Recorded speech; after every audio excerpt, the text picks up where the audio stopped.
आज मोठा कन्फ्यूज होतो. पिऊ की नको पिऊ. विचार केला, चला नाणेफेक करून पाहू. हेड पडलं तर प्यायची, टेल पडलं तर नाही प्यायची. 9 वेळा नाणं फेकावं लागलं तेव्हा कुठं हेड पडलं हो.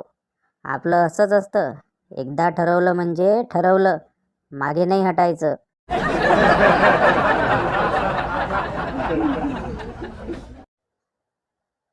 रात्री बायको पाणी पिण्यासाठी स्वयंपाकघरात गेली आणि तिथे तिने एक भुताळीन पाहून खूप घाबरली. नंतर तिला खूप ताप आला आणि थरथर करू लागली. सकाळी डॉक्टर आले, त्यांनी औषध दिले आणि बाहेर जाताना नवऱ्याला म्हणाले, स्वयंपाकघरातला आरसा काढा, कारण त्या जर पुन्हा घाबरल्या तर जगण्याची आशा खूप कमी आहे.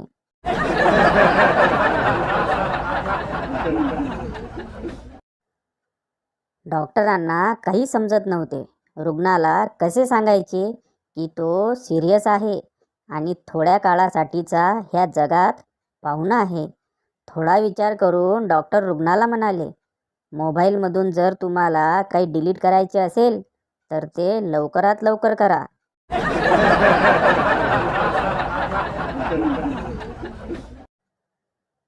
टुरिस्ट नेहमी विदर्भावर अन्याय करतात. बर्फ बघायला काश्मीरला जातात, पाऊस बघायला कोकणात जातात, मग ऊन बघायला विदर्भात का बरं येत नाहीत?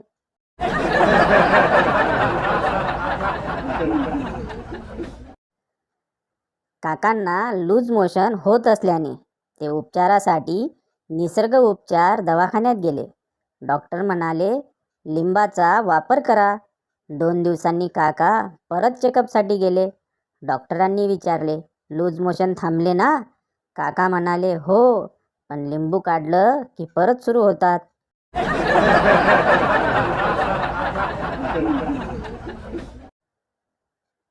एकदा एका गावात तलाट्याच्या मागं कुत्रा लागतो.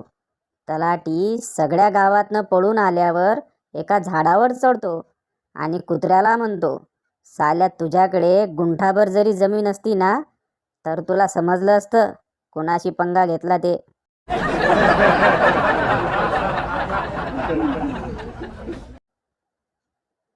एक आई रोज तिच्या 7 वर्षीय मुलाला कारने शाळेत सोडायला जायची व शाळा सुटल्यावर घरी आणायची. एक दिवस तिला अन्य काम असल्यामुळे मुलाचे बाबा त्याला शाळेत सोडायला गेले व शाळा सुटल्यावर घरी घेऊन आले. घरी आल्यावर आईने मुलाला विचारले, आज बाबांसोबत फिरताना कसं वाटलं? मुलगा, विचित्रच वाटलं. पूर्ण प्रवासात मला एकही मूर्ख, आंधळा, बावळट, बहिरा, गाढव, डोक्यावर पडलेला असं कोणीच दिसलं नाही. फक्त ओय होय, क्या बात है, सुंदर, आईच्या गावात, रापचिक असेच दिसले. आणि हो, एक मारडाला पण दिसलं.